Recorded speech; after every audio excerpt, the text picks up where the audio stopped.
I'd like to welcome today Chaplain Christopher Otten. Christopher, tell us a little bit about yourself.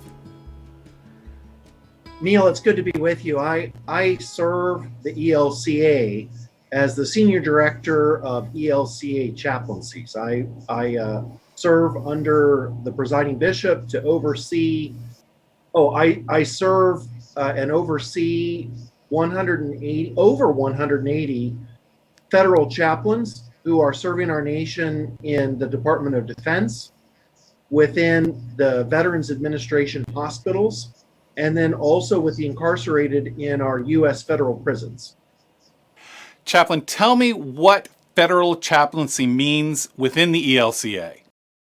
Neil, what federal chaplaincy means within the ELCA is that we have ordained ministers of word and sacrament who have been deployed from our various synods and from the ELCA Church Council in Chicago to serve on behalf of our church within the federal government. And so we have chaplains currently who are in Germany, Ramstein, assisting with Afghani refugees. We have a chaplain in Rota, Spain, serving within the U.S. Navy. Then, of course, they're spread out across all of the military installations within the continental United States.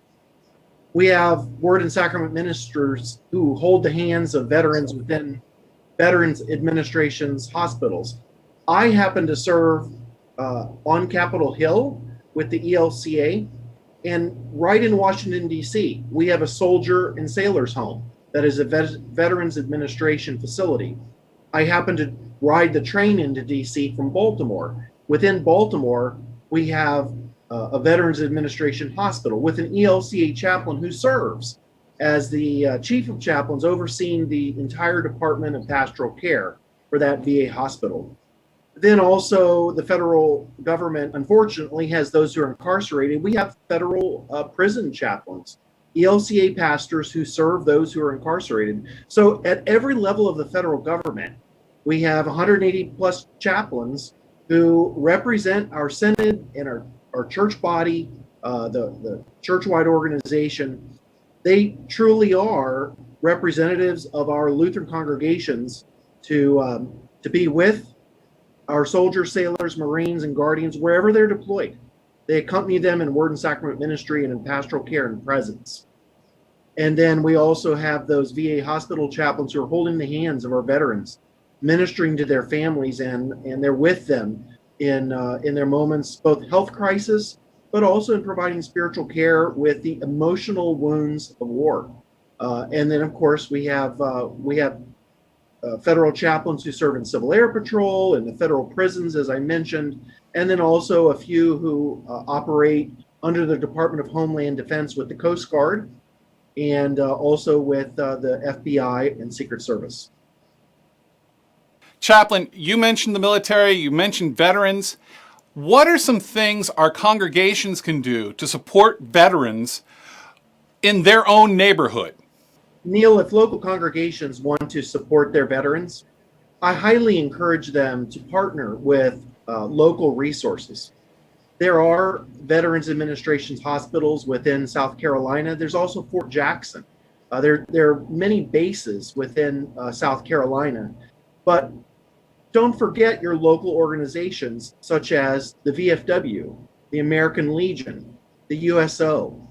Most of those service organizations, they're glad to partner with congregations to be able to assist veterans therapy groups, and also to be able to provide care packages to deployed service members. So I encourage local congregations to reach out to those service organizations or to contact a chaplain within the South Carolina Synod, your bishop or your assistant to bishops. They can let you know who the chaplains are that are deployed by the South Carolina Synod, who are rostered within your synod, so that you can actually provide a vital link right from your congregations to the chaplains that are rostered with the South Carolina Synod and serving in the federal government.